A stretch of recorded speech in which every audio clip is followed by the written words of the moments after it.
जो सामाजिक पिछड़ापन और शैक्षिक पिछड़ापन जो इसका आधार है, और जो प्रतिकूल प्रतिनिधि नहीं है, लेकिन यहाँ आर्थिक आधार पर आरक्षण दिया गया और हमारे नेता तमाशा देखते रहे। अभी कहा गया कि वुमेन रिजर्वेशन बिल आया, छोटा छोटा विरोध करके नेताओं ने कहा कि देखो समर्थन कर रहे हैं, लेकिन इसमें पिछड़े और दलित वर्ग की महिलाएं होती तो अच्छा रहता। मैं ये कहना चाहता हूं, आप सदन में इन लोगों की वोट लेके ये कहने के लिए गए हो कि हम विरोध कर, हम इसमें चाहते थे। अगर आप वास्तविकता में समाज के सच्चे नेता होते तो आप बढ़ जाते।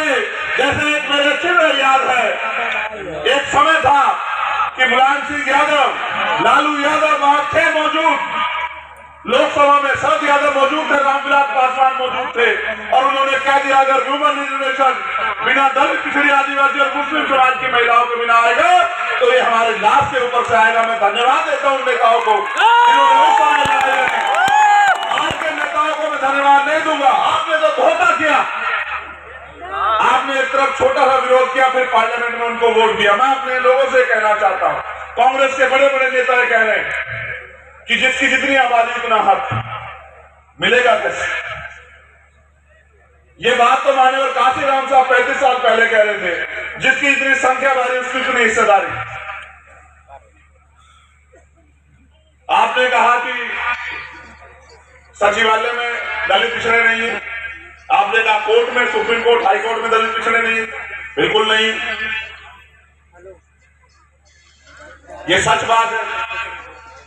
लेकिन मैं पूछना चाहता हूं, आपने कितने बिठाए कुर्सी, आपने कितने लोगों को बनाया, आपने कितने लोगों को अवसर दिया, और जो आज आप बात कर रहे हैं उसको माननीय काशीराम साहब 35 साल पहले कह रहे थे। तब आपको क्यों नहीं समझ आया कि भाई इन वर्गों को भी लोकतंत्र में अवसर मिलना चाहिए। मैं आपको गौर करने के लिए ले जाता हूं पीछे। 14 अगस्त 1947 को अंग्रेजों के गुलाम था भारत, 15 अगस्त 1947 को आजादी मिली, लेकिन 14 तारीख को जिसकी जेब में जो पैसा था, 15 तारीख को उसकी जेब में वही पैसा था।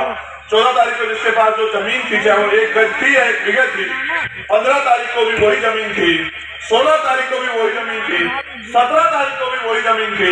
ये मेरी बात का कहने का मतलब ये है कि डॉक्टर बाबा साहब अम्बेडकर ने संविधान सभा में चेतावनी के तौर पर कहा कि अब हम 26 जनवरी को विरोधाभास की जिंदगी में कदम रख रहे हैं।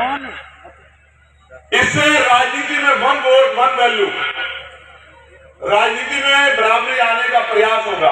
लेकिन क्योंकि भारत में सामाजिक पिछड़ापन है, सामाजिक गैर बराबरी है, आर्थिक गैर बराबरी है, हम लोग उसमें कोई ऐसा जो है तैयारी नहीं कर रहे कि दूर हो जाए, तो अंत राजनीतिक लोकतंत्र तो आएगा, लेकिन ये राजनीतिक लोकतंत्र सामाजिक लोकतंत्र में नहीं बदल पाएगा, और आने वाले समय में ये लोकतंत्र खतरा साबित हो जाएगा।